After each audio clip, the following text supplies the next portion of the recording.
I gave them the gift of distance, and I gave myself the gift of peace. If you've ever had someone turn on you, this story's for you. Stick with me to the end and comment the city you're watching from. Let's see just how far this story travels. The scent of roasted chestnuts and vanilla lingered in the kitchen, curling through the air like a memory I couldn't quite catch. I stood at the head of the table, smoothing out the green and gold embroidered tablecloth I'd only ever used on Christmas. My mother had passed it down to me the year she died. She called it her table of love. I always said it with care. Frank and I used to laugh over how long it took her to iron it perfectly. I iron it now. 12 chairs, polished and waiting. I'd tied little bows on the backs, burgundy satin, each one hand-cut and pinned with a golden bell. The centerpiece was a simple circle of pine cones, dried orange slices, and candles that smelled like cinnamon and clove. The name cards were the finishing touch, each one hand-painted with love and a little flair. Liam's in blue with snowflakes, Julie's with tiny holly leaves, and my own tucked modestly near the foot of the table. It had always been important to me that no matter how grown up they got, my children and grandchildren felt like Christmas at Grandma's still meant something. I'd even baked the peppermint chocolate cake they all loved. My youngest grandson, Sam, always snuck a slice before dinner when he thought I wasn't looking. I never told him I knew. It was 2:15 p.m. They were supposed to arrive at 4. That gave me time to shower and slip into the dark green velvet dress I'd splurged on last month. I hadn't bought a new dress in years. But this year, something inside me wanted to feel beautiful again. Celebrated, even if just for one night. The dress hung in the hallway like a promise. I poured myself a cup of tea, letting the steam warm my cheeks as I walked slowly around the table one last time. I paused at Frank's chair, the one that always faced the window. I'd left his place card there this year, too. I don't know why. Maybe because hope is a habit that dies slower than we think. Then my phone buzzed on the counter. At first I smiled, expecting the usual, "We're on our way," text. But instead, there was just one message. From Julie. "Mom, we're really sorry. Everyone agreed we needed a break this year. We're on a family cruise. It was kind of a last-minute deal. We figured you wouldn't mind since you're always so generous. We'll call when we can. Love you." I didn't move for a full minute. I stared at the screen until it dimmed. They had used my Christmas savings, gift money I'd given each of them weeks ago, just in case you need it, to leave me here, alone. The house was silent, the chairs empty, the candles flickered, unaware. I stood in my quiet, cinnamon-scented dining room, holding a cup of tea that had gone cold. And upstairs, the green dress waited. The clock on the wall ticked with a softness that somehow made the silence louder. 2:47 p.m. I hadn't moved since reading Julie's message. My tea sat untouched on the sideboard, its steam long since vanished. The kitchen still smelled like Christmas, like cinnamon, nutmeg, butter, and warmth. But it no longer meant anything. Scents only comfort when someone is there to share them. I walked to the window. The snow had started to fall in gentle, lazy flakes, the kind that take their time drifting to the earth, like they have nowhere in particular to be. They gathered slowly on the windowsill and the rose bushes Frank had planted years ago. He used to joke that roses were his second-best decision after marrying me. It was the kind of line you don't appreciate enough until there's no one left to say it. My reflection stared back at me in the glass. Lined cheeks, eyes that looked tired in a way sleep never fixed. I tucked a strand of gray hair behind my ear and thought of how I used to wear red lipstick every Christmas. The shade was called Cranberry Wine. It's still in the drawer upstairs, half used and a little dry around the edges. The dining room behind me glowed with golden light from the candles I'd lit earlier. I'd set the table with linen napkins, gold-rimmed china, and the crystal goblets we only ever used once a year. I didn't know what to do now. Let them burn? Blow them out? Eat alone? Or simply wait, as if somehow, maybe, they'd walk in through the front door with excuses and laughter and hugs that would almost make me forget. But I knew they wouldn't. My phone buzzed again. A photo this time. The whole family, my children, their spouses, my 5 grandchildren, all smiling on a deck somewhere sunny. Palm trees, sunglasses, plastic cups with orange slices. Julie had captioned it, "Merry Christmas from Paradise." There wasn't a single message meant just for me. No, "Wish you were here, Mom." No, "We miss you." Just a group photo, sent out of obligation, I suppose. I closed the message and turned my phone face down. The silence didn't feel quiet anymore. It felt heavy, like a blanket soaked in cold water. I wrapped my arms around myself and walked to Frank's chair. I sat in it for the first time in years. The cushion gave softly under my weight, and the angle of the room shifted. I could see the tree from here, tall, twinkling, and full of ornaments I'd collected for decades. There was the felt angel Sam made in preschool, the wooden reindeer Liam painted, the brass bell Frank picked out our last Christmas together. For a moment, I tried to imagine what today would have felt like if they had shown up. The laughter, the chaos, the coats thrown over chairs, the noise of life. I tried to pretend. But pretending felt like another lie I didn't owe anyone. Outside, the snow kept falling, and the green dress stayed upstairs, still untouched. I didn't read the message again. Once was enough. It had arrived so casually, tucked between a notification about a weather alert and some spam from a furniture store. One moment, I was lighting the last taper candle beside the centerpiece. Pine branches, red ribbons, a few glass berries tucked in for sparkle. And the next, I was standing still, the match burning dangerously close to my fingers. I let it drop into the sink. The message from Julie was short. Too short. As if the weight of it could be softened by its brevity. "Hey, Mom, just letting you know we won't make it tonight. Everyone decided to do something different this year. Some sunshine and rest. We're on a family cruise.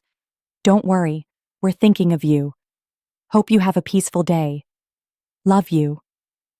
I stared at it, reading each word slowly, like maybe if I changed the rhythm, I could change the meaning. We're on a family cruise. Not they, we, all of them, together, without me. The table was still set, 12 plates, 12 napkins folded into perfect triangles, 12 name cards with gold lettering. I had spent the better part of 3 days baking, marinating, chopping, decorating. I'd spent a week planning the menu and 2 weeks before that budgeting. I'd transferred money from my small emergency fund to make sure this Christmas felt a little magical. I told myself it was worth it. It was always worth it. Because memories mattered more than money. Apparently, they'd thought otherwise. I sat down on the edge of the couch, the phone still in my hand. My thumb hovered over the screen. I considered replying. Something simple. Maybe, "Okay, thanks for telling me." Or perhaps something that hinted at the gut punch beneath my ribs. Why didn't anyone ask if I wanted to come? But I didn't type a thing. I just stared at the photo they'd sent. Sunlight glinting off the ocean behind them. My son's arm slung around his wife, my daughter in a white sun hat, all the grandchildren grinning in matching swimsuits. Not a jacket in sight, not a scarf, not a single snowflake. And me? I was just the woman who had funded it all. When Julie said they were doing something different this year, she hadn't mentioned that they used the Christmas money I'd gifted them to book it. I had told them, use it for something special. I suppose, in a way, they did. I stood up and walked back into the dining room. The candles flickered on, casting shadows across the empty chairs. The roast in the oven still had another hour, The cranberry sauce was chilling. The stuffing was ready to be baked. Everything was perfect, except for the people it was meant for. That was the moment something in me shifted. It wasn't rage. It wasn't even sadness. It was something colder, quieter, like the way snow falls right after the wind stops. And I knew, even before they returned, that things wouldn't be the same again. I found the voicemail the next morning. I hadn't heard the phone ring. Maybe I was folding linens upstairs, or maybe I had just chosen not to listen. The house had been silent all night, save for the low hum of the fridge and the occasional creak of old wood adjusting to the cold. I had slept in Frank's chair, wrapped in a blanket that smelled faintly of lavender and thyme. I pressed play and listened. "Hey Mom, it's Julie. Just wanted to call and explain a little more. I know the message probably sounded abrupt. It wasn't meant to hurt you. It's just, we've all been stressed, you know? Work, the kids, everything. We talked about it and decided a cruise would be good for everyone. Something sunny. Something easy." There was a pause. I could hear laughter in the background. Distant, bubbly, carefree. "I know it's Christmas and it's tradition and all, but we've done that dinner for so many years. We just needed a break, Mom. We deserve a break." Another pause. "We'll call again soon. Love you." The message ended with a soft click, and I stood there in the kitchen, the phone still pressed to my ear like she might start speaking again. Like maybe there was more. An apology, an invitation, a crumb of understanding. But there was nothing. Just silence. "We deserve a break." The words rolled around in my head like marbles, loud and hard. A break from what, exactly? From coming home once a year? From sitting around a table with the woman who raised them? From eating a meal they didn't have to cook? I'd never asked for much. A card on my birthday, a phone call on Mother's Day, a visit when it was convenient. But Christmas was the one thing I held on to, the one tradition I carried like a candle in the dark. I had thought it mattered to them too, that even if they outgrew the tree and the stockings and the matching pajamas I still laid out every year, they wouldn't outgrow me. I walked over to the fridge and opened it slowly. Shelves full, trays of food neatly arranged. The ham, the rolls, the peppermint bark, the sweet potatoes with the tiny marshmallows toasted just the way the kids liked them. I looked at it all, then quietly closed the door. In the living room, the fire had gone out. I let it.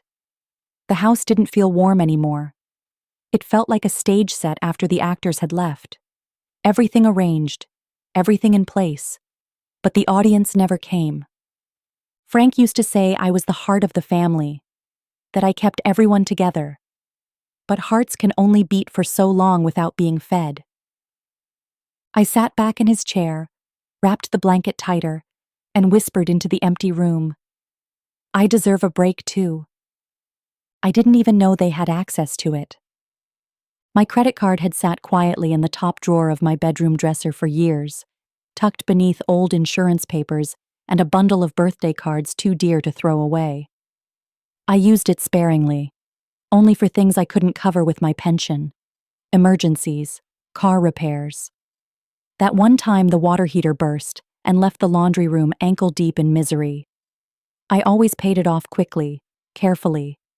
Debt made me anxious. So when I opened my email and saw a string of charges I didn't recognize, my stomach twisted before my mind caught up.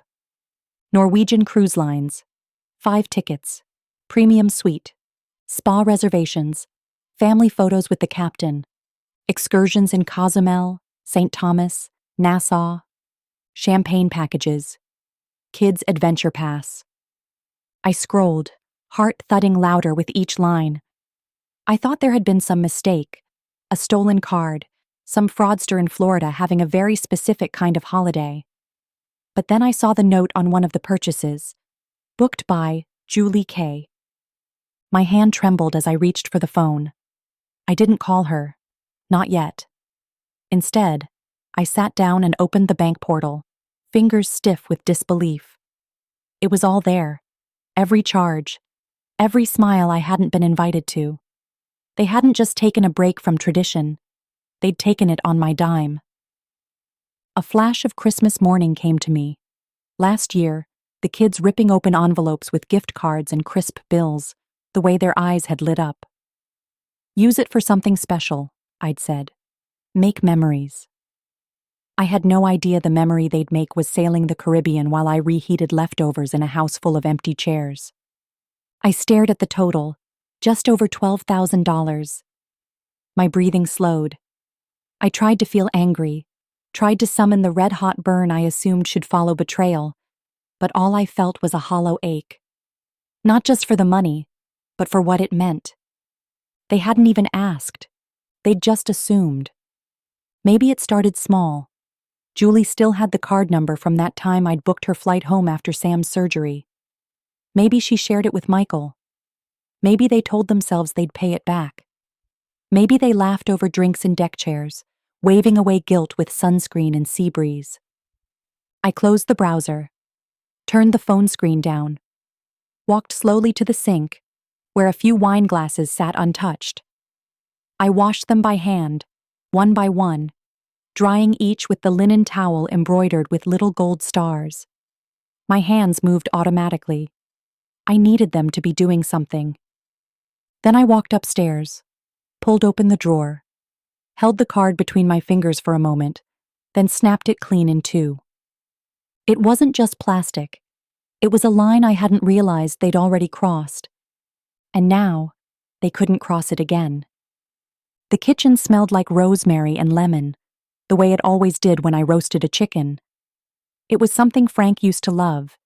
He'd walk in from the cold, rub his hands together and say, "Smells like home in here."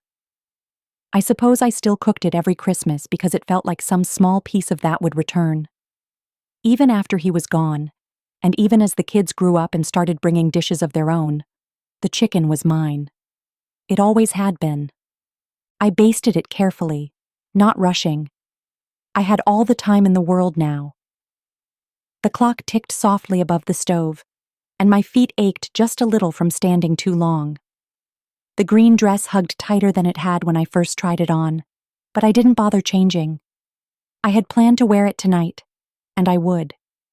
Even if no one saw it but me, the dress mattered. The table was still set for 12. Name cards hand-painted with holly leaves, polished cutlery, and the red-rimmed china I only ever brought out on Christmas. It looked like a catalog page, or maybe a memory from someone else's life. I stood in the doorway, staring at it all as the oven clicked off behind me. They weren't coming. That much had settled in me somewhere between the second text and the silence that followed. "We just needed a break," my oldest daughter had said. A break. From what, exactly? From being my family? I pulled the chicken out of the oven and placed it on the counter, steam rising in curls that blurred the edges of the room. The skin was golden, crisp, perfect. My hands moved out of habit. Carving knife, tongs, slow, careful slices. I placed a single portion on one of the plates, right where I would have sat. I poured myself a glass of wine, too, because why not? Sitting at the head of that empty table, with 12 places and only one person, I wasn't sad. Not in the way you might expect. There were no tears, no trembling lip, just a dull kind of stillness. I chewed slowly, listening to the clink of fork on porcelain, thinking how absurd it all was. The food, the candles, the embroidered tablecloth, it was all still here. I was still here. I didn't even finish the chicken. A few bites in, I set my fork down and stared at the flickering candle in front of me. The flame danced, steady and oblivious.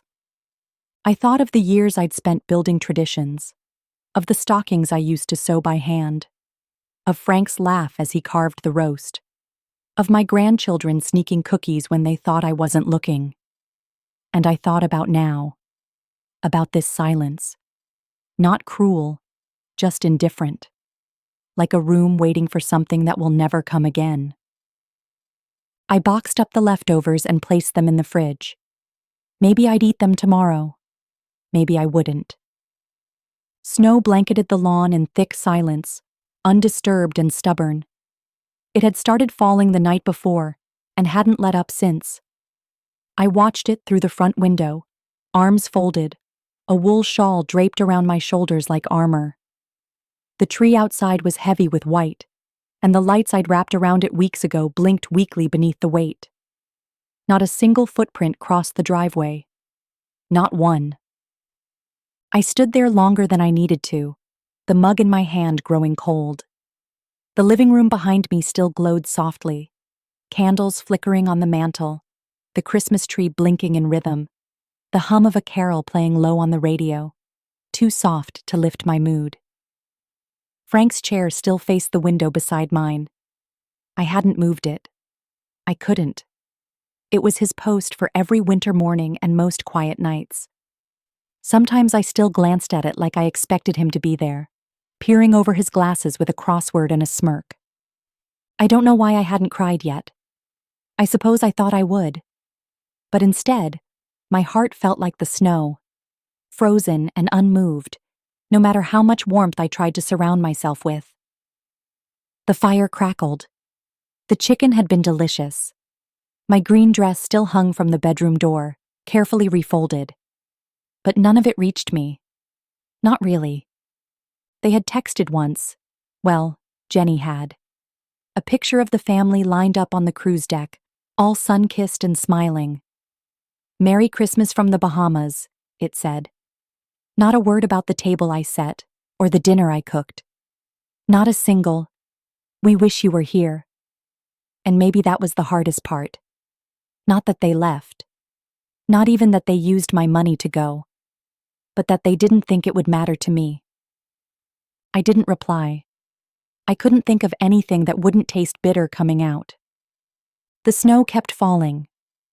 I thought about grabbing the shovel and clearing the walk, like Frank used to, but I didn't move. I just watched. Watched as the world outside softened under a cold that didn't care about plans or feelings or carefully embroidered tablecloths.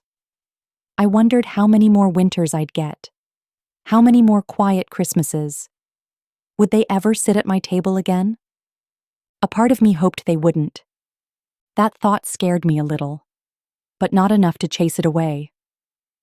I turned from the window eventually and walked slowly back into the kitchen. There were dishes to wash, and I preferred to do them by hand. The warmth of the water soothed the ache in my fingers, but the cold in my chest remained. Still, I hummed as I cleaned, a tune Frank used to whistle. The snow hadn't melted, and neither had I. But I was still standing. That had to count for something. The photo albums stayed in the closet this year. They were on the top shelf, where I'd always kept them, stacked neatly in order, decades of birthdays, holidays, graduations, and silly Tuesday afternoons, all bound in cracked leather and plastic sleeves. Every Christmas Eve since Frank passed, I'd bring them down and set them on the coffee table. It became my quiet ritual after the dishes were done and the lights were dimmed. I'd pour a small glass of wine, pull a blanket over my legs, and flip through the memories until the ache in my chest softened enough to let me sleep. But not this year. I stood in front of the closet for a long while after dinner, one hand on the doorknob, the other still damp from washing dishes.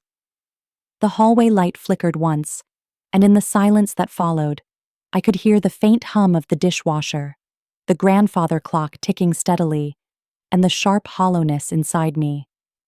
I knew which album was on top, Christmas '98, the first one without Frank, but the last one where everyone smiled with their eyes.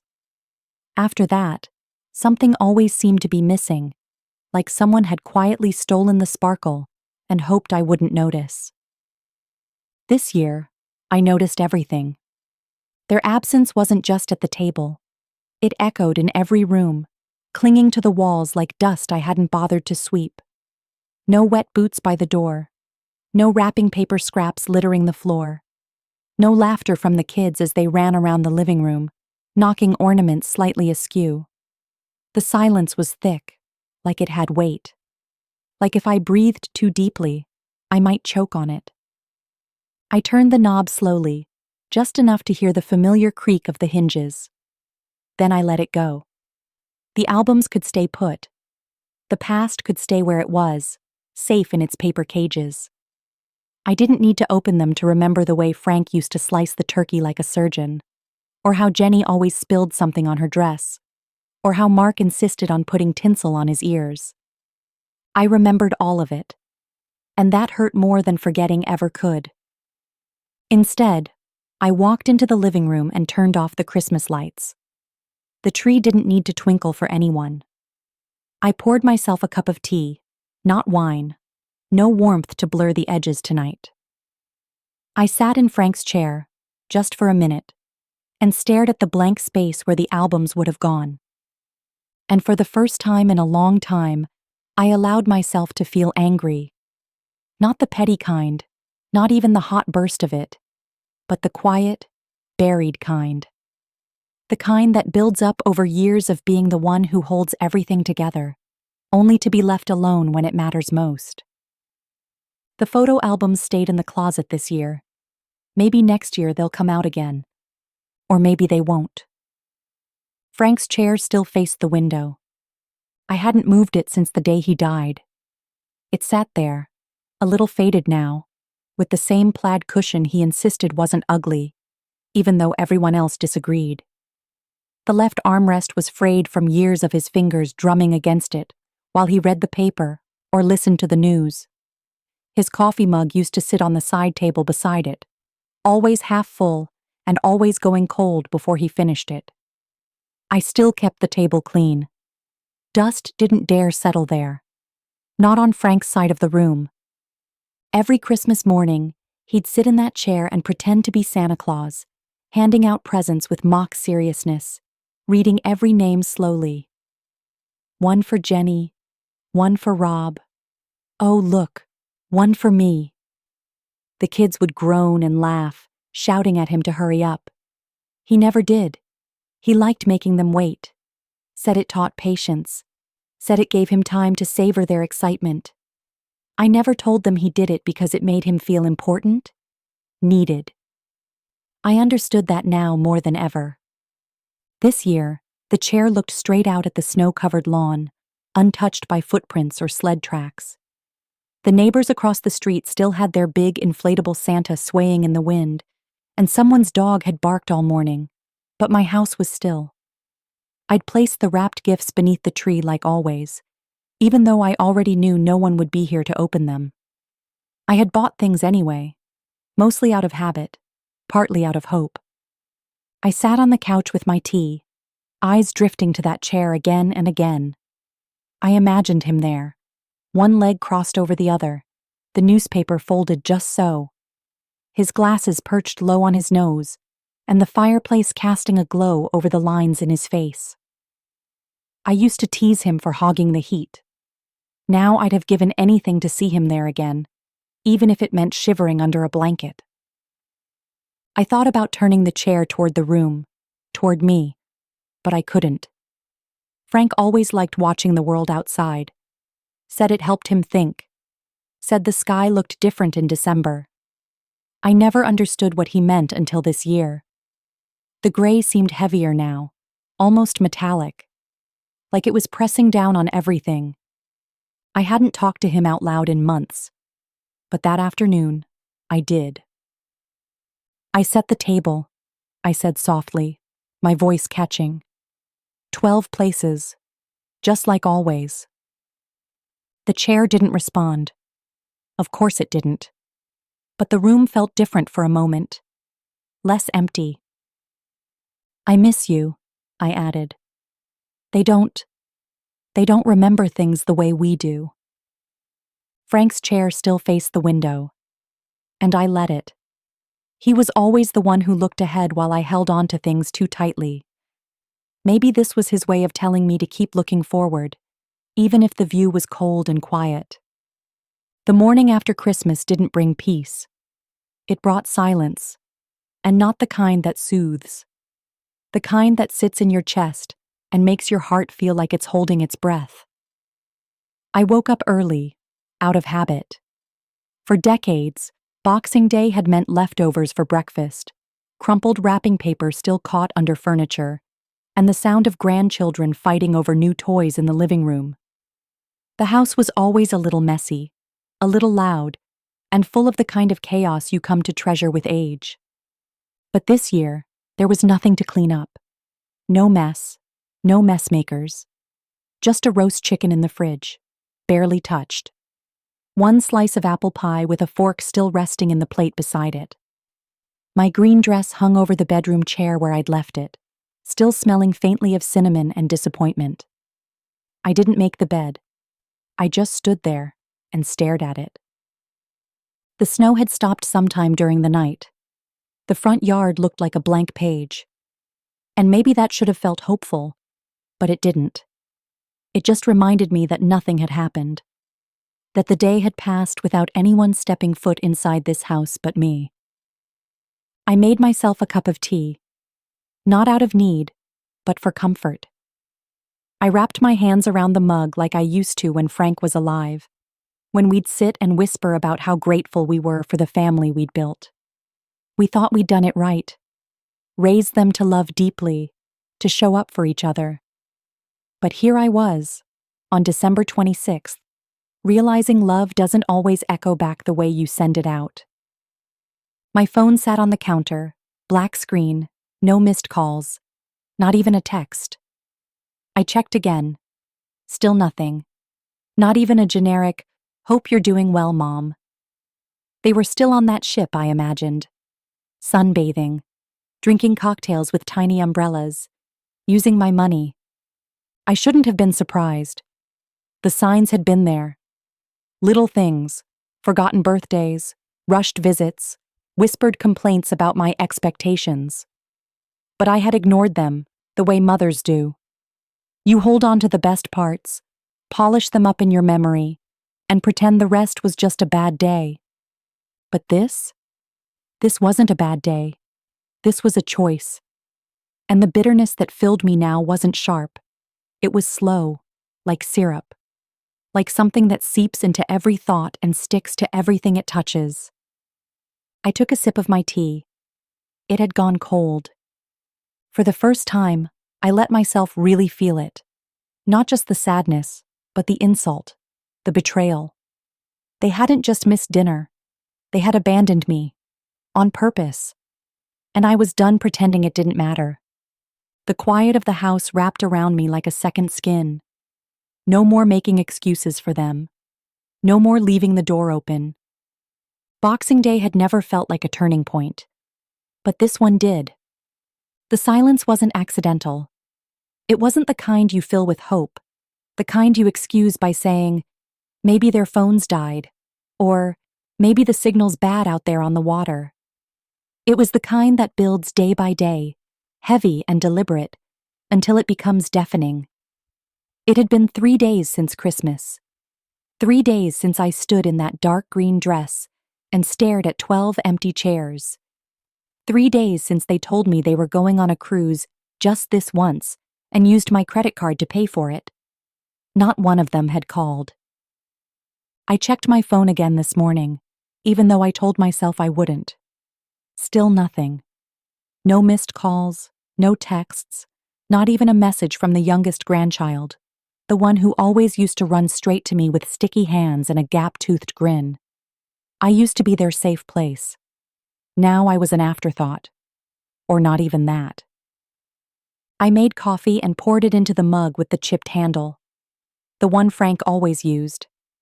It was the only mug that felt right anymore. Everything else in the house looked wrong now. Too big, too hopeful, like it was waiting for a family that no longer existed. I walked into the living room and glanced at the answering machine, even though no one used it anymore. It was just a habit. A tiny part of me, the part I hadn't managed to shut up yet, still believed maybe someone had left a message. But the light wasn't blinking. Frank's chair still faced the window. I sat in mine beside it, the two of us together in the only way we still could be. Outside, the snow had started falling again, soft, slow, and uncaring. I used to love it. Now it felt like another layer between me and the world. I tried to distract myself. Folded laundry I didn't need to fold. Rearranged books that hadn't been touched in months. Put away dishes that had already been put away. But the silence followed me. It clung to the corners of every room, settled behind every picture frame. I couldn't escape it, because it wasn't just around me. It was inside me. I used to think if you gave love freely and raised your children with warmth and tradition, they'd carry it forward, that they'd never forget where they came from. But they didn't just forget. They walked away from it, left it behind on a neatly set table with name cards and candlesticks, and boarded a ship with my name still written on the receipt. They didn't call. Not once. Not on Christmas. Not the day after. Not today. I was alone. Not by accident. Not because something came up. But because they chose to leave me behind. And that truth settled in my bones like the cold. There's something hollow about being forgotten by the people you loved the most. But there's something powerful in realizing you'll never let it happen again. I sat at the kitchen table, fingers curled around a lukewarm mug of tea that I'd reheated twice, but never really drank. The silence in the house had stretched thin and sharp, like ice over a deep lake. Every creak in the floorboards felt louder. Every ticking second from the old wall clock was a reminder that the people I'd built my life around hadn't thought twice about leaving me behind. Not even for Christmas. I looked out the window at the driveway, still untouched by tire tracks or footprints. The snow was pristine, perfect, like the table I'd set 3 days ago. 12 places, all untouched. The candles had burned down to puddles of wax. I hadn't bothered to clean it up yet. Let it sit. Let it all sit. Then, without thinking too much, because if I thought too much, I'd stop myself, I reached for the phone. My hands didn't shake. My voice didn't waver. I pulled the business card from the drawer where I kept spare batteries and paper clips. It was a plain card. Black letters, no logo. Just Thomas Barker, residential realtor. Frank and I had met him at a church bake sale years ago. I kept the card because Frank liked the way he cut a slice of lemon pound cake, neat and no nonsense. I dialed the number. It didn't even ring twice. "Thomas Barker speaking," came a clear voice. I took a breath. "Tom, this is Ellen Porter. I think I'm ready to sell the house." There was a pause. Not long, just enough for him to process what I'd said. Then his voice softened. "Ellen, of course, I can come by tomorrow if that works for you." "Tomorrow's fine," I said. I didn't offer more. He didn't ask. That was another thing Frank had liked about him. He didn't pry. After we hung up, I placed the phone back on its cradle, and for the first time in days, I felt something that wasn't sadness or bitterness. It was a quiet resolve, the kind that comes when you've been knocked down and finally decide not to get back up the same way. I wasn't acting out of revenge. This wasn't spite. It was self-respect, plain and overdue. This house had held laughter, yes. Love, certainly. But lately, it had held mostly echoes, of arguments long past, of birthdays that turned into obligations, of footsteps up the stairs that never came back down to say goodbye. The walls had seen me wait too many times for people who were always late, or always distracted, or, this year, just gone. The realtor answered on the first ring, and that was all I needed. One person, one moment, to help me move forward. Because the truth was, this house didn't feel like mine anymore. Not after what they did. And I was done waiting at windows for people who had already left. Let them come back to find it gone. Let them feel what absence really is. I stood in the living room, staring at the walls like I was looking at a stranger. It was strange how quickly something could shift from sacred to scenery.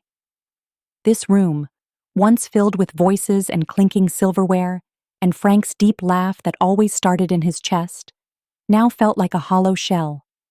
A stage after the play had ended, and everyone had gone home. The curtains hung just right. The pillows were plumped. But the warmth had long since packed up and left. I touched the edge of the mantel where the kids' stockings used to hang. Still had the tiny thumbtacks in place. I could picture each one: red velvet, white trim, names in gold thread. I hadn't put them up this year. Didn't see the point. I told myself it was because they'd be here in person. Turns out, I didn't know anything. My slippers scuffed against the floor as I walked to the hallway. Every room I passed whispered pieces of life. The creaky step Frank used to joke about fixing. The dent in the hallway wall from when Lily tried roller skates indoors. The yellowing photo of the 5 of us at Myrtle Beach, sunburned and smiling, and pretending we had nothing but time. I let my fingers brush against the frame. Then I turned away. Pause for a second. What would you have done in my place? It's just a house, I told myself out loud, testing the words in the air like they might grow teeth and bite me. But they didn't. They hung there, soft and almost believable.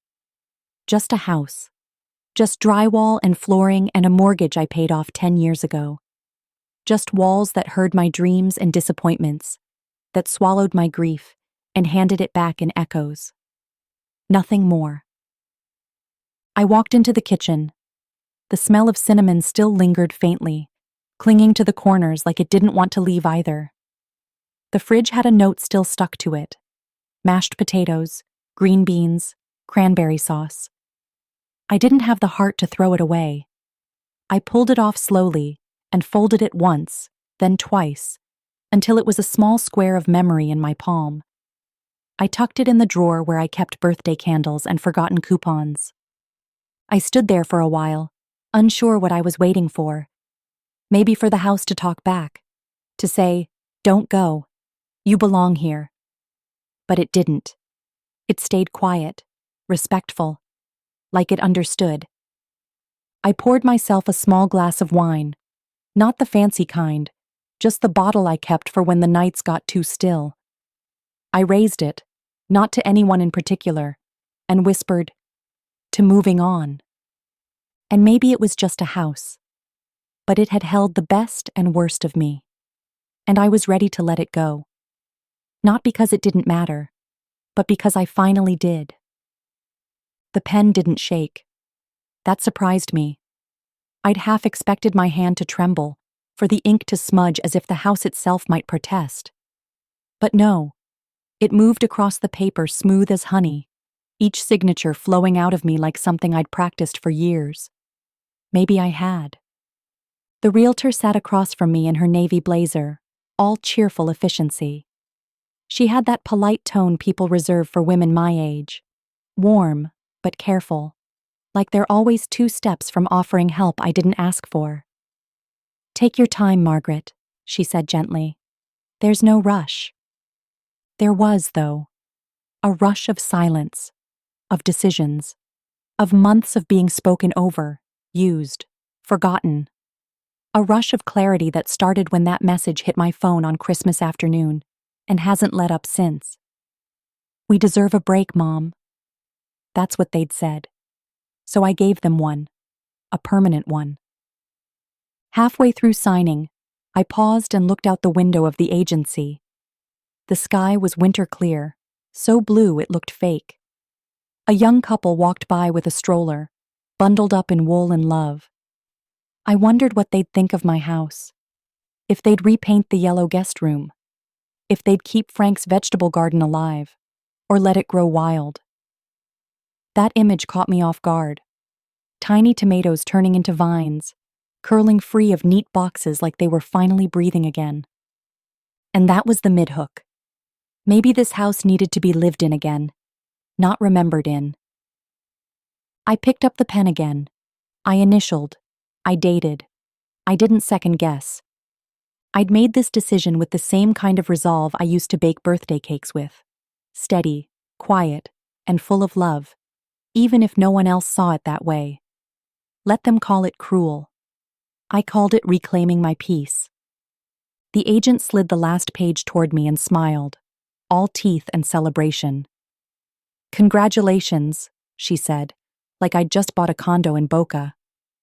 I nodded, folded my hands in my lap, and looked at the neat stack of paper like it might start glowing. "Do you need a moment?" she asked, her eyes softening. "No," I said. "I needed this moment. That's the difference." When I walked out of that office, the air felt lighter. Colder too, but in a way that woke you up. I zipped my coat, squared my shoulders, and walked to my car without looking back. There was nothing left to mourn in that house. The ghosts could keep the echo. I had done what needed doing. I sat behind the wheel for a minute and let the silence settle. Not the sad kind, the freeing kind. The kind that tells you there's nothing left to wait for. Then I started the engine, turned on the heat, and drove toward the rest of my life with steady hands and no regrets. The house echoed when I rolled the first suitcase down the hallway. It used to be full of sound, grandkids running, my children arguing over old inside jokes, music playing low while the roast finished in the oven. Now, the only noise was the soft wheels gliding over worn hardwood, a kind of final punctuation to the life I'd hosted here. 3 suitcases. That's all I took. 1 for clothes, 1 for essentials, 1 for the things I couldn't part with. Frank's old watch, the patchwork quilt we made before the kids came, and the letter he wrote me during his last hospital stay. The 3rd case wasn't heavy with weight, but with meaning. It felt like I was packing the truest version of myself, the one they'd overlooked for years. I didn't leave in a rush. This wasn't a movie where someone storms out. I left with intention. I wiped down the counters, folded the dish towel, even left a small bowl of fruit on the table for the new owners. I wasn't bitter. I was done. Each room I passed gave me a memory, and I let them come. Not to ache, but to honor. The room where we painted stars on the ceiling for my youngest when he was afraid of the dark. The closet where I found the Mother's Day gift I was never meant to see, hidden too early, still wrapped in glitter paper. The fireplace mantel, where Frank once taped a note that simply said, "You make this place a home." And I had. For 41 years I had. But a home isn't walls or square footage. It's being wanted. It's being respected. It's someone showing up at your table with full hands and a fuller heart. My family stopped doing that long ago. They showed up empty, when they showed up at all. I closed the lid of the final suitcase and zipped it shut like sealing a chapter. I'd already arranged for a taxi. The driver was early, leaning against the hood of his car, looking surprised when he saw it was just me and those 3 bags. He didn't ask questions, just opened the trunk and loaded everything in as I locked the front door one last time. I didn't look back. I didn't need to. The ride to the small rental I'd found was quiet, the kind that feels earned. I stared out the window and watched the houses blur by. Some glowed with lights and decorations. Some were dark. I thought of my children then, tan and relaxed on some tropical shore, snapping photos for social media while I left the life I built, alone, but not defeated. By the time we pulled up to the apartment, I felt lighter, like I'd put down a burden no one else saw me carrying. 3 suitcases and my sanity. That's what I walked in with. And for the first time in years, it felt like enough. The fireworks had faded into the blackness. A few pops still echoed in the distance, but even those sounded tired now, like the sky had done its part and was ready for quiet. I didn't toast the new year. I didn't turn on the TV to watch the countdown. I didn't even take the bottle of sparkling cider out of the fridge. It sat unopened next to a container of leftover chicken, both reminders of what was supposed to be and what actually was. My slippers made soft sounds against the wooden floor as I walked back to the living room. I hadn't turned off the Christmas lights yet. The tree still stood, glowing dimly with soft white bulbs, casting a gold hue on the wall. It felt strange, looking at something meant to bring joy when all I felt was absence, not sadness. That had passed. Not anger. That had scorched through and left nothing but dry silence. Just space. Stillness. A kind of emptiness that didn't hurt anymore. It just sat beside me like an old acquaintance. The mantel clock ticked steadily. Midnight had come and gone. No phone calls, no texts, no apologetic voice notes. I thought maybe, just maybe, they'd realize what they'd done. That I'd get a shaky-voiced message from one of them saying, "We made a mistake, Mom," or "We're sorry." But instead, my phone remained still, untouched on the coffee table next to a framed photo of us taken 3 Christmases ago. Everyone had red sweaters on that year. We'd argued about nothing and laughed about everything. It was before they started seeing me as just a bank account. Before they forgot who used to hold their hands when they had nightmares. I got up and pulled the curtains closed. The street was quiet. No kids with sparklers, no neighbors clinking glasses. Just a quiet road glazed with thin ice and the occasional crunch of salt under tires. I watched for a while, then let the curtain fall back into place. The silence wasn't cruel. Not tonight. It was clean. Like a blank sheet of paper, or the moment just before a candle is lit. I didn't have to smile for anyone. Didn't have to pretend I was okay. I just had to breathe. I made myself a cup of chamomile tea, held it in both hands, and let the warmth anchor me. No resolutions, no goals, no promises to do better, be stronger, be kinder. I had spent too many years twisting myself into something easier for other people to handle. This year, I would not bend, not break. I sat by the tree one last time, picked up a small ornament shaped like a rocking horse. Frank had bought it the first year we became parents. I smiled. Not the aching kind, but a soft, steady one. He would have known what to say. Or maybe he wouldn't have said anything at all. Maybe he would have just sat next to me, our silence doing all the talking. This year, that's what I wanted. Not noise, not apologies, just peace, and silence, and space enough to hear myself again. They showed up on a Wednesday, just after noon, dragging roller suitcases across the slush-slicked driveway like it was still sand. I watched from the window, holding a mug of coffee gone cold. They looked well-fed, well-rested, and blissfully unaware of what was no longer theirs. Their laughter hit the front door before their knuckles did. I heard my daughter's voice say, "She'll be thrilled to see us." The kind of assumption that only blooms from years of being given the benefit of the doubt. My heart didn't race. It didn't ache. I simply got up, poured the rest of my coffee down the drain, and waited. They knocked twice. Then again, louder. My son's voice called out, "Mom?" I didn't open the door. That wasn't my door anymore. It took them a while to realize something was off. The porch light was missing. The wreath was gone. No planters by the steps. Then the key. They tried the key. When it didn't work, they tried again. And again. That's when I opened the curtain, just a little. My youngest granddaughter spotted me first. She waved with both hands like nothing had changed, like the universe hadn't shifted while they were off sipping margaritas in deck chairs. I didn't wave back. I just stood there and let the moment hang. I saw the confusion settle in next. Eyebrows furrowed, eyes scanning. My daughter pulled out her phone and started dialing, mouthing, "She's right there," to my son as the line rang.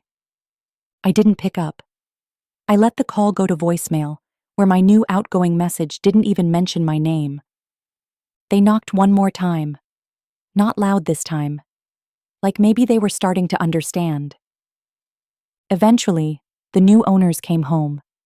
A young couple with a baby and a golden retriever. The look on my children's faces when the man stepped onto what they still thought of as our porch. That was the moment. The undoing. My daughter tried to explain, waving her hand toward the house like she still owned a piece of it. The couple looked startled, confused, then firm. I didn't need to hear the words to know what was said. You don't live here. You need to leave. They didn't look up at my window again. They just turned back toward the street, dragging their wheeled luggage through slush and silence, nowhere to go. No backup plan. Only their assumptions, melting around them like snow in the sun. I sat back down on my couch. No satisfaction, no smugness, just calm. They came back from their cruise tanned, rested, and without a roof over their heads. And for the first time in years, I had one. Just mine. Paid for not with spite, but with the clarity that comes from being forgotten one too many times. It was my son who finally worked up the nerve to call. Not right away. Not even the day after they returned.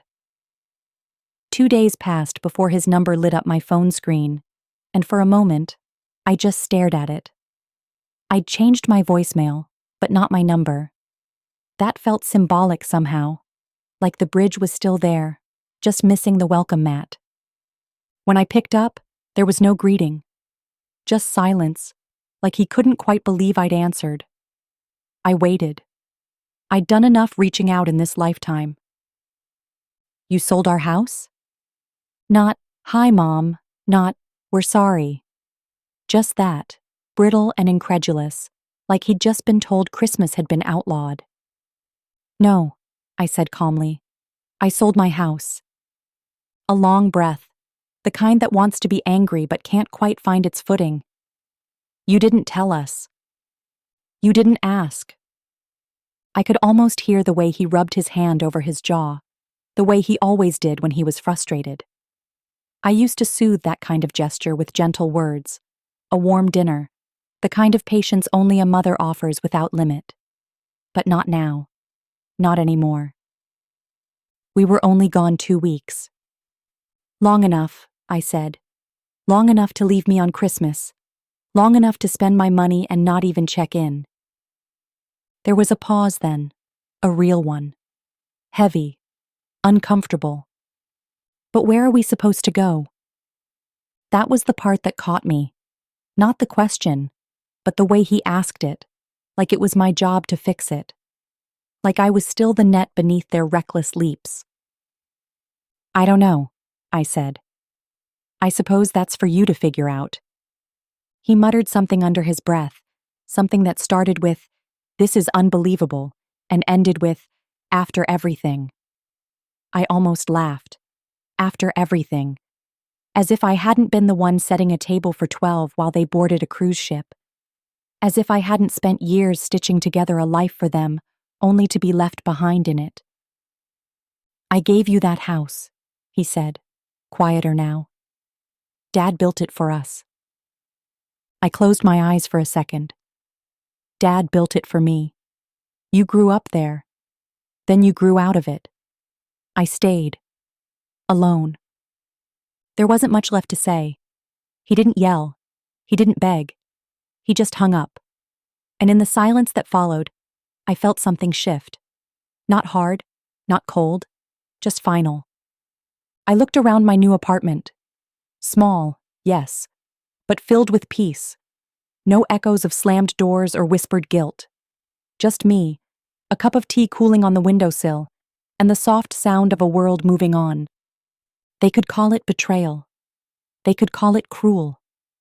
I called it the first boundary I'd ever drawn. And I didn't regret it. Not even a little. The knock at my door wasn't timid. It was the kind of knock that demanded to be answered, the kind that expected you to already be on your way the moment it started. I didn't flinch. I took another slow sip of my tea and waited. they'd knock again. Entitlement always does. And sure enough, 3 beats later, bang, bang, bang. I opened the door to my daughter, arms crossed, sunglasses still perched on her head, as if the Caribbean sun had followed her home. Her husband stood behind her, shifting his weight like he wanted to say something but knew better. I wasn't sure if that wisdom was his own or hers. "You didn't answer your phone," she said. "I didn't feel like talking," I replied, stepping aside so they could enter. They didn't wait for an invitation. She looked around, eyes scanning the apartment like she was searching for her birthright, and found only beige walls and quiet. "This is where you live now?" "Yes," I said calmly. Her voice sharpened like a blade sliding out of its sheath. "You really sold the house, without telling anyone?" I turned to face her. "Without consulting the people who left me behind? Yes, that's right." She laughed, dry and mean. "You're unbelievable. Do you know what you've done to this family?" I almost asked which part, the part where they abandoned me on Christmas, or the part where I finally chose myself over their convenience. But I didn't. I just raised an eyebrow and waited. "This was our home," she continued, voice rising now. "Dad's work, our childhoods, everything was in that house. And you, what?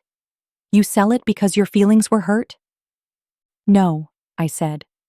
"I sold it because I was tired of being the only one who treated it like a home." Her husband looked at the floor. She didn't blink. "You're punishing us." "I'm liberating myself," I said. "There's a difference." That's when she really let go. The voice went sharp, loud, laced with outrage, and the certainty that she was right. Every sentence started with, "You should have. You didn't. You owe us." It was a performance, really. One she probably practiced in the airport terminal on the way back, while checking her tan in the mirror and fuming that the world had dared to shift without her permission. Entitlement has a loud voice. It yells to drown out truth. It stomps its feet in homes it didn't help pay for. It expects casseroles after cruelty and forgiveness without apology. I stood there, watching her unravel. The kettle began to whistle just as she started crying. Not loud, not sobbing, just the kind of quiet, guilt-laced tears that came too late and only after being told no. I didn't rush. I turned off the stove, poured the hot water over my tea bag, and let it steep. The scent of chamomile curled through the air like a calm I had earned. Behind me, she sat stiffly on the couch, tissues balled in her hand, mascara betraying her better than any words could. I didn't say anything. Letting silence speak had become one of my best tools. "You're really not going to say anything?" she asked, her voice cracking like she hoped it would pierce me. I stirred a spoonful of honey into my cup. "No," I said evenly. "I've said all I needed to." She shifted. "You didn't even tell us you were hurting. We would have—" "You would have what?" I turned, meeting her eyes. "Called me back? Checked in? Spent Christmas where your children spent their childhoods? I waited at that table for hours." Her mouth opened, then shut. "I roasted a chicken, Erin. Your favorite. Rosemary and lemon, just like you always asked for. I had 12 chairs set, and not one of them filled." She looked down, fingers tightening around the tissue. "We didn't think you'd mind." There it was. The sentence that tied everything up into a neat little bow of justification. "We didn't think you'd mind." Because I'd always made space, always swallowed hurt like it was part of the tradition. Because I'd always said yes and never made demands. Because I was mom, and moms were supposed to absorb disappointment like sponges. "I minded," I said. I carried my tea to the small chair by the window, the one I'd brought with me from the old house. I sat slowly, savoring the quiet, the warmth of the mug in my hands. Across from me, she watched, maybe waiting for the script to return to normal.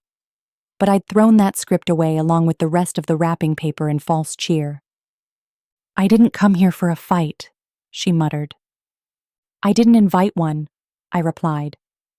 She stood, pacing now. "You're acting like we abandoned you." "You did." She stopped moving. I took a sip. Calm, even. "I'm not angry anymore. I'm just done pretending." That stung. I saw it. Good. Maybe finally she understood this wasn't about revenge. It was about boundaries. About finally choosing myself in a life where I'd always been last in line for my own attention. She sniffled. "So that's it?" I shrugged. "You'll be fine. You always are." She lingered a minute longer, as if trying to find the right apology, but refusing to say the wrong one. When none came, she walked out. I didn't follow. I didn't explain. I didn't say I loved her just to soften the edge. I made tea. I didn't make apologies. The suitcases stood like strangers by the door. Scuffed from travel, overpacked with duty-free trinkets, and sun-soaked clothes that still carried the scent of sunscreen and airport perfume. They walked in smiling, tanned and tired, the kind of tired you get from too many cocktails and not enough accountability. I didn't smile back. I stood in the kitchen, rinsing out a mug. The same one I'd used every morning while the house echoed with silence. My house. Former house. The one I sold while they were gone. While they lounged on the upper deck of a cruise I didn't approve, using a credit card they didn't ask to use. "We were going to talk to you about the money, Mom," Erin said, setting her sunglasses on my old coffee table like it still belonged to her. "Talk," I repeated. "Not reimburse, not apologize, just talk." They all got quiet then. The kind of quiet that isn't rooted in remorse, but in discomfort. The kind where people start mentally preparing their excuses before you've finished your sentence. "You know we didn't mean anything by it," said James, shifting on his feet like the floor was suddenly too hot. "It was just spur of the moment." "Yes," I nodded. Using someone's retirement funds without asking tends to be spontaneous. Frank, the middle child who always played diplomat, tried to chuckle. "Come on, Mom. You know we'd pay you back." "When?" I asked. "Before or after you needed the house to live in?" Again, that silence. It was thicker this time. Guilt doesn't like to be addressed in daylight. I dried the mug and placed it upside down in the dish rack. "It cost me $3,000. That's what you racked up in 6 days. I have the statements." No one reached for their wallets. No one offered a plan or payment. Not even a feigned reach for a purse. Just lowered gazes and the occasional sigh, like I was ruining the vacation afterglow. "I sold the house," I said flatly, watching Erin flinch. "Used part of it to clear my debt. The rest is mine." "But where are we supposed to go?" James asked, voice tight. "I don't know," I said. "Maybe the same thought you had about me while you were out at sea." They didn't like that. The truth rarely goes down smooth when people are used to sugar-coated versions. No one offered to reimburse me. They didn't even pretend they might. I suppose that would have required admitting they did something wrong. Instead, they sulked. They whispered in corners. They blamed timing and stress and not thinking it through. But I'd thought it through. Alone. Over countless quiet dinners and colder mornings. I didn't ask for repayment. I didn't demand apologies. Because this wasn't a transaction. It was a lesson. And for the first time in my life, I charged full price. They filed into the motel lobby with slouched shoulders and suitcase wheels that wobbled from too many rushed turns. Erin was carrying her youngest, Maya, just 4, with sleep still clinging to her lashes. She was the last of the grandchildren I still bought birthday presents for. The rest had long stopped remembering to say thank you. I stood by the vending machine with a paper bag of cinnamon buns I'd picked up from a bakery nearby. I hadn't told them I was coming, but I figured showing up with something warm might dull the sting of everything else. That was still my habit back then, trying to soften consequences they created.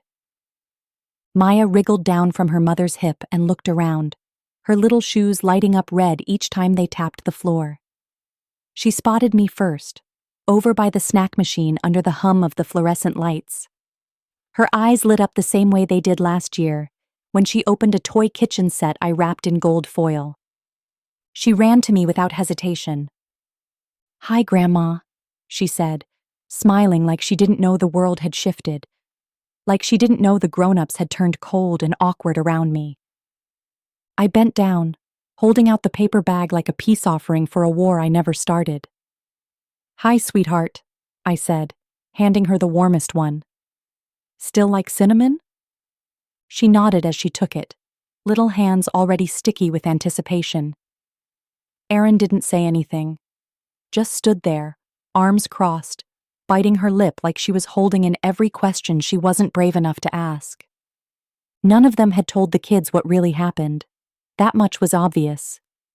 To Maya, I was still Grandma, still the one who knew her favorite color, and remembered that she liked the corners of the brownie pan best. I wasn't the woman who sold the family house, or the villain in their quiet accusations.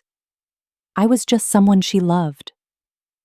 She sat beside me on the cracked leather bench and peeled back the wax paper, giggling when the frosting stuck to her nose. I wiped it off with a napkin from my coat pocket. Yes, I still carried napkins for them, though I didn't live with any of them anymore. Frank stood behind her, shifting uncomfortably.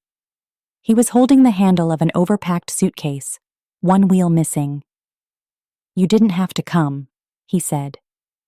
"No," I replied, not looking at him. "But I wanted to see her." I didn't stay long, just long enough to finish my coffee and listen to Maya tell me about dolphins she saw on the cruise, using wild hand gestures that made her cinnamon bun crumble onto the floor. I cleaned it up before I left. She hugged me twice. None of the others did. But that little "hi, Grandma" stayed with me all the way home, warming a part of me they hadn't completely frozen. Maya's "hi, Grandma" echoed long after I'd left the motel. It stayed with me like the smell of cinnamon on my scarf, faint but stubborn.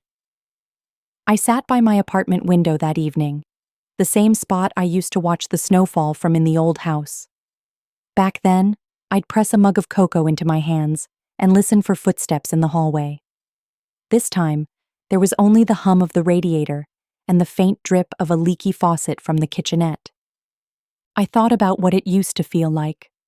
Christmases loud with laughter, wrapping paper flying, someone always burning the rolls. And even in the quiet that had come later, after Frank died, there was still some life, some rhythm. Now, there was nothing but the soft rattle of blinds in the wind and my reflection in the dark glass. I hadn't cried, not since they left. Not even when I saw the picture Erin posted from the cruise, all of them smiling, not a single thought of me in their captions. Not when I looked at my account balance and realized they'd charged the upgrades to my card. Not even when I sold the house that held every photo and every footprint. But that night, with a child's sticky-fingered hug still lingering on my coat sleeve, I came close. I made a pot of tea, ginger, the kind Frank never liked, and wrapped myself in the quilt I used to keep at the foot of our bed. The corners were worn, threadbare in some places. I ran my fingers over them like they were pages of a story I no longer had the heart to finish. That's when it came. Not the flood, not the shattering kind of cry that leaves your chest hollow. Just a swell, a tightening in my throat. My eyes stung, and for one wild second, I thought I might let it all out. Every ache, every disappointment, every unsent card and every voicemail they never returned. But I didn't. I took a sip of tea and blinked slowly, letting the burn settle.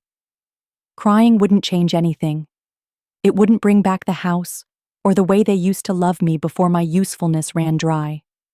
It wouldn't make them remember who taught them to ride bikes or who stayed up with them through colicky nights. It wouldn't fix their silence. Instead, I stood, folded the quilt back over the arm of the couch, and blew out the candle I'd lit hours ago. Frank used to say I held pain like a tight fist. Maybe he was right, but it kept me upright. I looked out the window again, just in time to see snow beginning to fall. Soft, steady, uncaring. A blank page settling on the earth. I watched it for a long time, unmoved. The tears never came. I almost cried. But I didn't.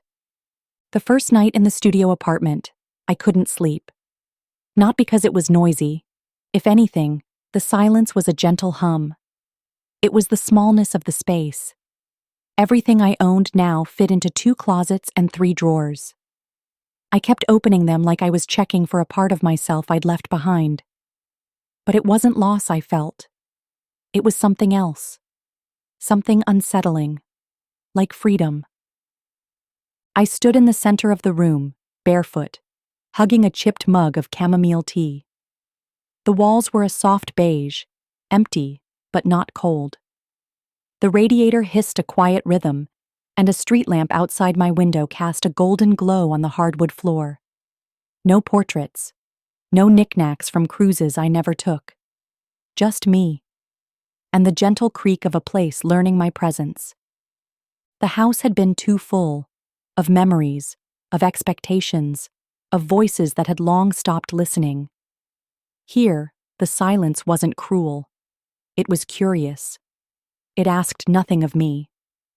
I unpacked slowly. Each item had to earn its right to stay. The green dress, ironed and framed, not hung in a closet anymore. A few of Frank's books, the ones he read over and over until the spines softened. My favorite tea set, the one no one ever wanted to use because it was too delicate. Funny how things become precious only when no one else is around to mishandle them. Midnight came and went, unnoticed. There was no clock ticking loudly from the hallway. No refrigerator buzzing with age. Just the soft stirrings of a new life I hadn't planned for, but maybe needed more than I realized. In the morning, I made eggs on a hot plate and watched the sunrise through the slatted blinds. It wasn't the kitchen I'd spent decades cooking in. No marble countertops, no wide windowsill for basil and thyme. But the simplicity had a kind of purity to it. I didn't have to cook for anyone. I didn't have to pretend. I ate slowly, alone, with both hands around the plate, like it might disappear if I didn't hold it still. Later, I bought a small plant from the corner store. A peace lily. The man behind the counter said it was easy to care for, hard to kill. I carried it home like a newborn, protective and cautious.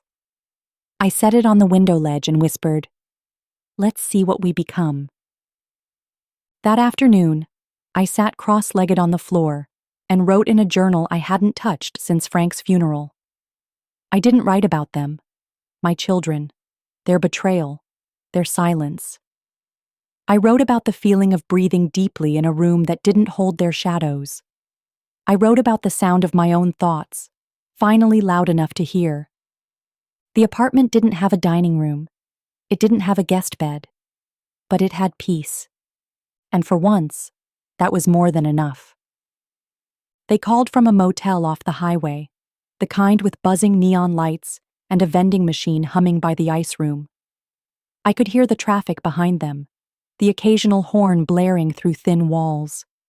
Their voices layered over each other, accusatory, frantic, tired. My daughter's voice was the sharpest. "We're here, and the house is locked. What's going on?" I stirred a pot of lentils on my single-burner stove and let the silence hang before answering. "I don't live there anymore." "You sold it?" her husband cut in. "Without telling us?" I didn't raise my voice. I didn't apologize. "Yes." There was a beat of stunned silence on their end. Then the expected unraveling began. How could I? Where were they supposed to go? Didn't I think about the children? As if they hadn't spent Christmas somewhere tropical, spending my savings while I shoveled snow and counted down the days in that hollow house. As if I hadn't thought.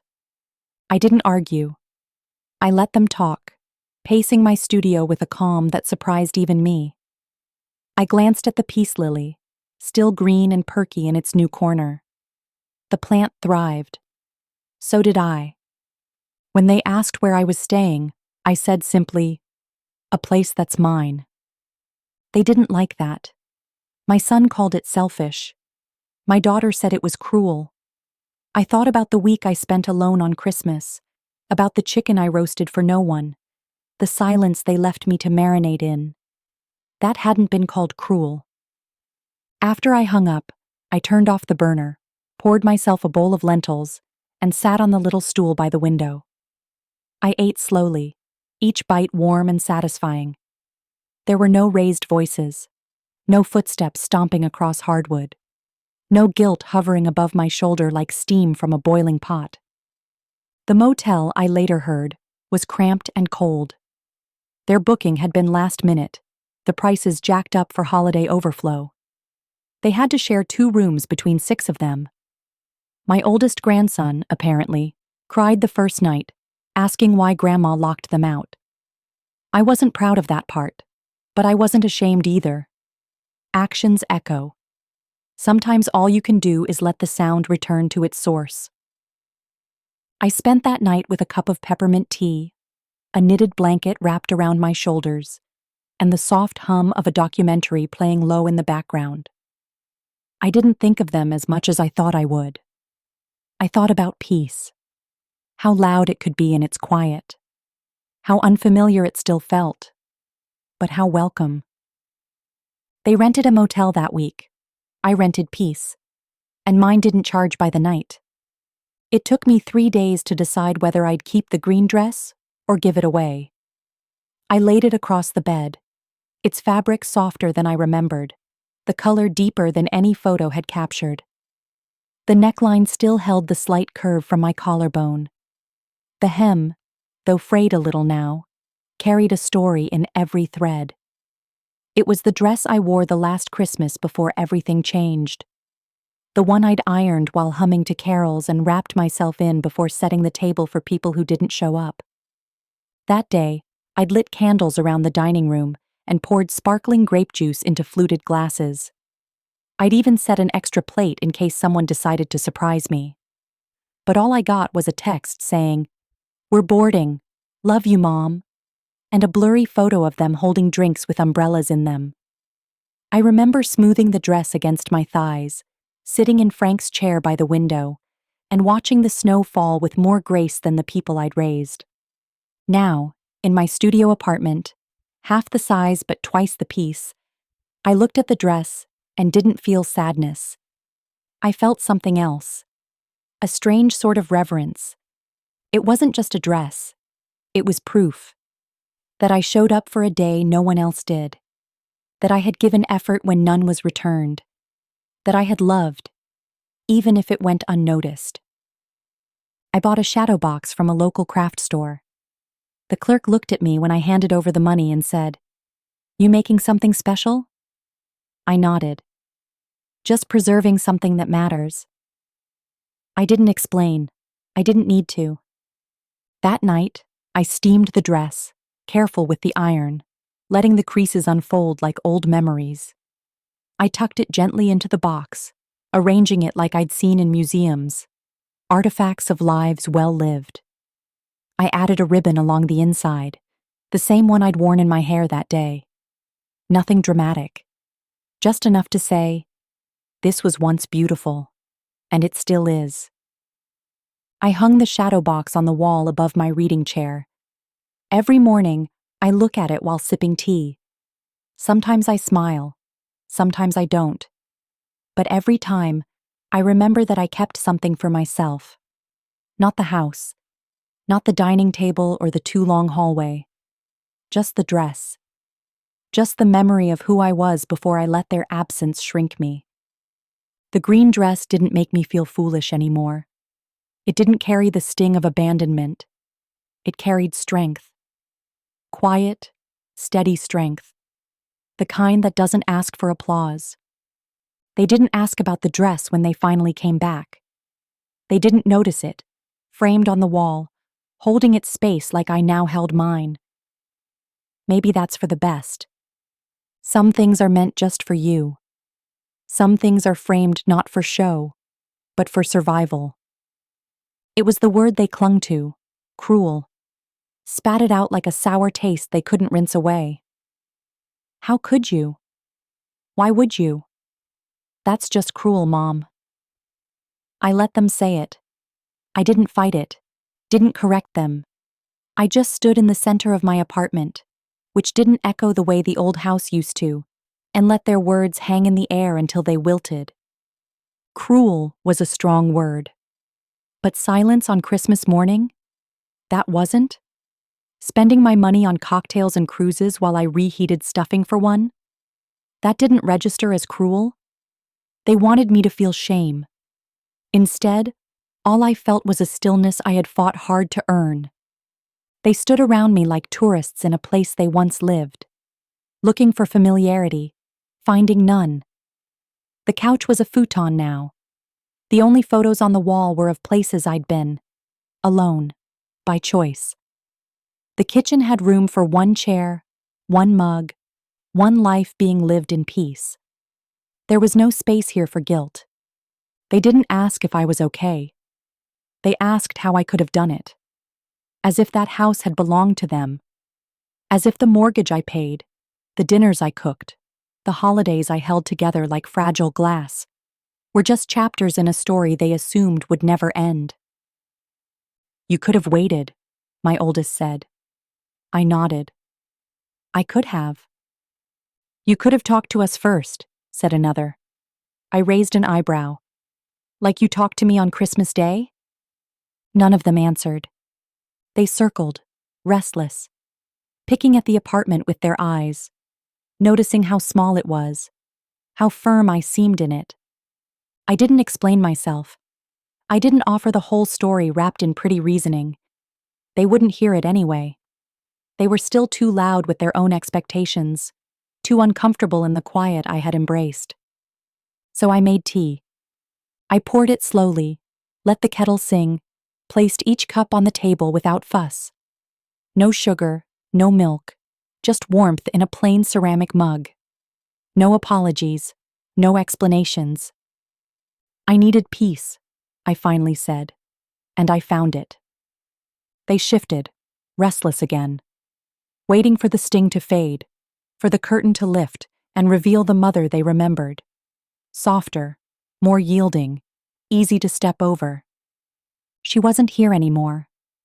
I sold the house because I could, because I needed to, because holding space for people who only remembered me when they needed something had hollowed me out.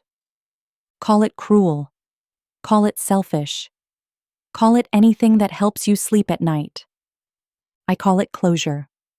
It was the final door shut, the final room aired out, the final decision made in a life that had waited far too long to belong to me again. They left without finishing their tea. I didn't mind. I drank mine slowly, as the quiet filled all the places their noise used to be. I brought the box with me. I don't know why. Maybe I wasn't ready to let go. Maybe I thought I'd eventually send the cards. Or maybe, in some quiet, petty way, I liked knowing I had them, signed and sealed but never delivered. They sat in the back of the closet in my new apartment, behind the space heater, and a stack of clean towels that never seemed to get used. I opened the box on a Tuesday. No special reason, unless you count the silence. It had rained the night before, and the air still smelled like metal and memory. I made tea, sat on the floor, and pulled the box onto my lap like it was some kind of relic. Inside were the Christmas cards I'd written every year, names I'd carefully penned, photos I'd tucked in, glitter that still dusted my fingers even now. There were envelopes addressed to my daughters, my sons-in-law, even that one neighbor who used to plow my driveway without asking. each one of them unopened, untouched, and, in hindsight, undeserving. I picked one up. The handwriting looked stronger than I remembered. To my darling family, wishing you warmth and love this season. That was the year I bought everyone matching scarves, and nobody said thank you. Another card had a photo of Frank and me in front of the tree. That must have been 10 years ago. He still had hair. I still had hope. I didn't cry. Not because I wasn't sad, but because there's a certain type of grief that sits too deep for tears. It just hums in your ribs, steady and low, like an old refrigerator that never quite turns off. By the time I reached the bottom of the box, my tea had gone cold. I thought about throwing them away. All of them. But something stopped me. Not love, not forgiveness. Just the fact that I had space now. Not in my closet, though there was plenty of that, but in my life. I closed the box, not to preserve them, but to contain them. To remind myself that I had once been generous, thoughtful, even when it wasn't returned. That mattered. That counts for something. The cards will stay with me for now. I might send one someday. Maybe to a stranger. Maybe to no one. Or maybe I'll burn them all on a snowy day with no wind and watch the glitter go up like tiny stars that finally got free. For now, the box goes back in the closet. Not forgotten, just placed. Like every other part of my life, I'm still learning to carry. I woke up with sunlight on my face and no voices in the hallway. No doors slamming, no shoes kicked off without care, no demands before coffee. Just the soft hum of the refrigerator and the faraway chirp of a bird that probably lived in the neighbor's gutter. It was a good kind of quiet. The kind that wraps around your shoulders and doesn't ask anything from you. I stretched in bed for longer than usual. There was no one to rush for, no one to cook for, no one to shrink for. I made my way to the kitchen, barefoot and still in my robe, and brewed a cup of coffee just how I liked it. Black, hot, and strong enough to punch back at the morning. There were no passive-aggressive notes on the fridge, no arguments about the thermostat. Just my mug, my silence, and the view from the third floor where I could see the city waking up beneath a pale blue sky. There was a time I would have called this loneliness. A time when the absence of noise felt like a punishment. But I've learned something since then. Learned it the hard way, through echoing rooms and silent holidays. Loneliness isn't about being alone. It's about being unseen when you're surrounded. And freedom? Freedom is what happens when you're finally allowed to hear your own thoughts without being told they're wrong. I took my coffee to the small balcony. The metal chair was cold beneath me, but the sun was warm enough to make up for it. A breeze lifted the hem of my robe, and I let it. Let it touch the parts of me that had been ignored for too long. There was no one watching, no one judging, just me. And I was enough. I had errands I could run, laundry to fold, groceries to replace, but I didn't move. I didn't owe my time to anyone anymore. Not to grown children who only remembered me when they needed something. Not to family who twisted obligation into chains. I had given them my time, my money, my home. And in return, they gave me silence when I needed love. So now I returned the favor, with peace. A woman across the street was walking her dog, wrapped in a scarf that looked handmade.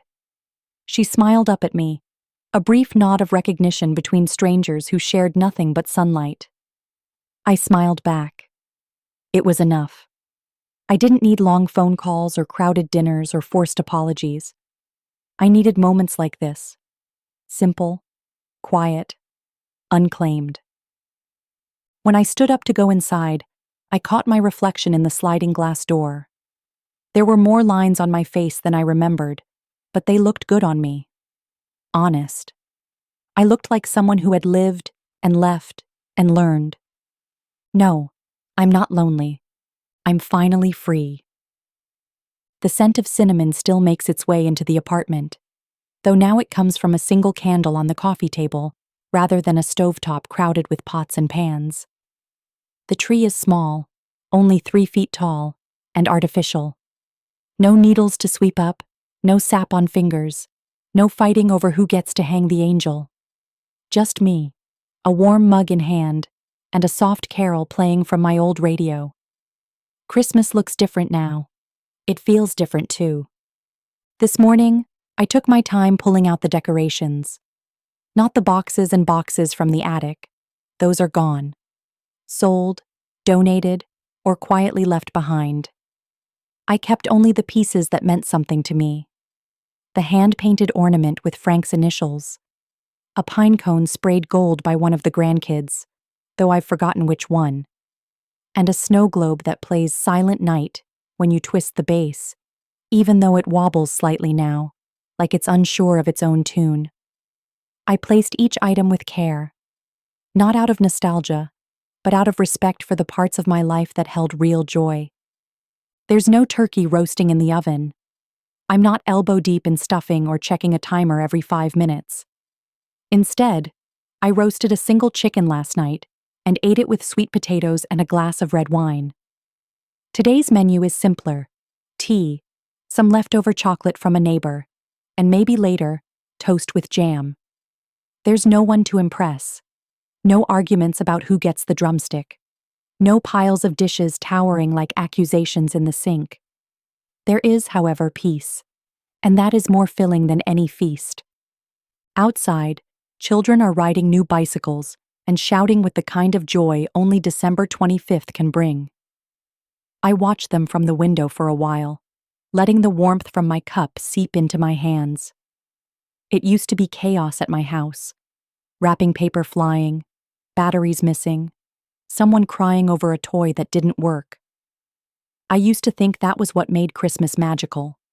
The noise, the mess, the movement. But maybe I was wrong.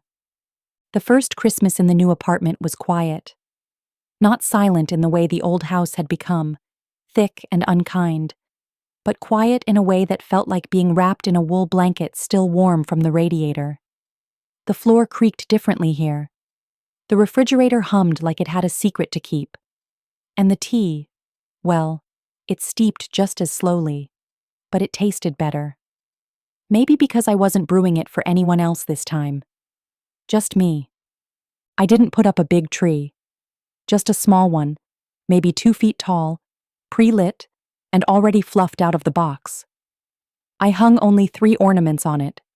One Frank gave me our first Christmas as newlyweds. One made from salt dough by a child's hands. I couldn't quite match to a face anymore. And one I found in a thrift shop last October that said, "Peace lives here." I suppose I bought it before I really knew it would be true. I lit a single candle that night.